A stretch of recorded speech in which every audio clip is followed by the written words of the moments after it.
بسم اللہ الرحمن الرحیم۔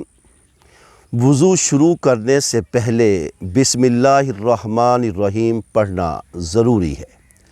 حضرت عمر رضی اللہ تعالی عنہ سے روایت ہے کہ رسول اللہ صلی اللہ علیہ وآلہ وسلم نے فرمایا، جو شخص قابل وضو کرے تو پھر یہ کلمات پڑھے، اس کے لیے جنت کے 8 دروازے کھول دیے جائیں گے۔